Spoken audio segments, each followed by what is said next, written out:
here and now today, and this is what we have decided. I think that generally speaking, as Muslims, we need to work on building bridges with other communities, but other communities also need to work on understanding and building bridges with Muslims. This is the decision that has been authorized by many of the, let's say, senior people of from the Muslim community of Speaker's Corner.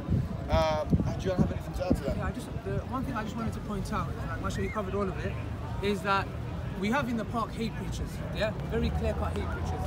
And when you need to understand something, brothers and sisters, is that when this is being enforced, it's not being enforced because a policy regulation in the park is being violated. Wallahi, it's not that. Be very clear that this was not done because there was a policy that was being violated. It wasn't. The reason it's being done, and let me tell you guys, I want to go to Surah Buruj verse 7, even though it kind of correlates with it. Allah subhanahu wa ta'ala says in the Quran, and we were watching what they were doing with the believers. They punished them for nothing but that they believed in Allah, the Almighty, and worthy of all praise.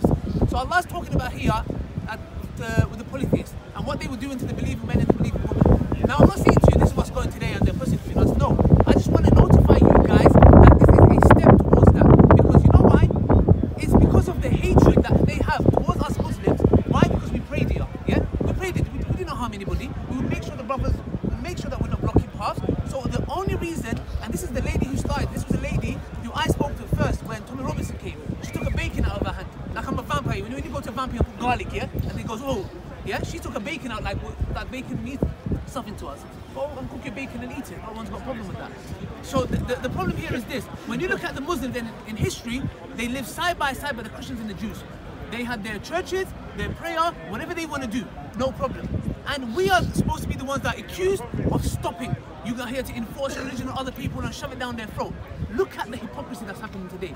Be it Bob, be it Hartoon, I'm going to name people, yeah? Be it that lady, the only reason they stopped us from praying, wallahi, is because of that. Because you know the police had no problem.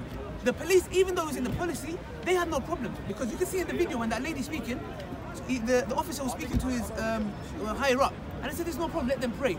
But when they brought the policy into place, they did not do it because of violation of the policy. I'll repeat it again. The only reason is that, wallahi, brothers and sisters, they hate us. And I will mention Nazi Germany again. You know why? Because believe me, Hitler did not come and say, kill the Jews. Because nobody would have done it. You know what happened? It was a gradual dehumanization of the Jews. It was a starting point. They had banners and they had posters of Jews with big noses and evil-looking creatures, and that's exactly what's happening to us today. And eventually, if we don't stand up to it and talk and we obey by the law of the land, the police officer spoke to Steve, the tour guide. Amazing guy. He came, he reasoned with us, we talked with him.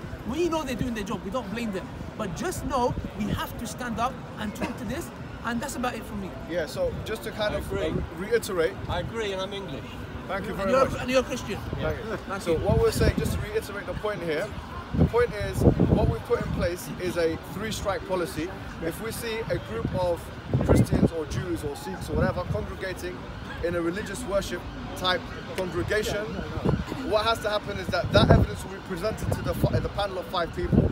They will judge whether that is a transgression of the police or whether the police have an acceptable excuse. If that happens 3 times, we will no longer comply by the regulation because no one is, because we are being exclusivized in treatment, and that is of course a step towards the Nuremberg laws that you were referring to. One last thing, guys, and this is the last thing we're going to say, is that look at it's interesting you're saying this because just recently, 2-3 weeks ago, there was this whole palaver about freedom of speech. And no one here is talking about freedom of religious expression. It's really, really interesting because why not talk about freedom of religious expression? Now we've started a petition, which you guys inshallah will put it in the description boxes of these particular channels we have control over, that to change the regulation, because that's the best way of doing it and to secure it for future generations. To change the regulation to allow for a congregation. Now I would recommend to the policymakers, by the way, that there is an upper limit, because you can imagine here being Eid prayers, like you can't imagine 3,000-4,000 people, that could be problematic. Make an upper limit of a congregational prayer of, for example, 10, 15, 20, whatever you want, but don't disallow people in a place where it's meant to be freedom of speech and expression to express themselves in whichever way possible, which doesn't harm anyone else, which is in accordance with the harm principle and liberalism in general. I just want to finish off with those who kind of stopped us from doing this. Don't think that you've done nothing. You know what you've done, because we can have congregations further down, and every step we take towards our salah is reward for us. So to be honest, don't think you've done something. The only reason we're mentioning this is because we know your hatred is going to grow, and we just want to put a stop to it. Any questions? Yeah, go ahead. If I do pray, what law am I breaking? If you pray individually, you're not even breaking the regulation. I'm saying, in if congregation. me, you and Ali stand up right now and pray, what they're gonna arrest me for? They're not going to arrest you. What can they lock me up for? They're not going to lock you up. Yeah, so the consequences, as far as I know, there are no particular consequences. We don't want to put this on. In reality, they can't stop us from praying. But we're not going to pray in congregation just to abide by the policy, to keep the peace. Exactly. Us.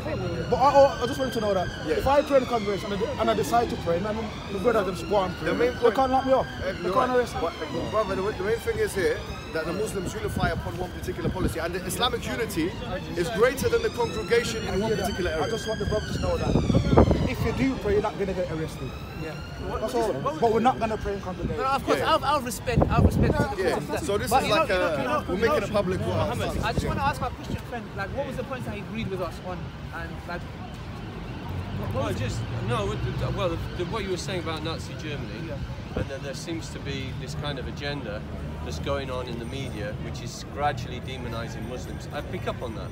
I can see that. Would you agree that there is hate preachers who push that narrative? I don't want to go there, but the two things I would say is I agree with what you said about it happening by stealth. They're gradually demonizing Muslims and associating all Muslims with terrorism, and I think that's totally wrong.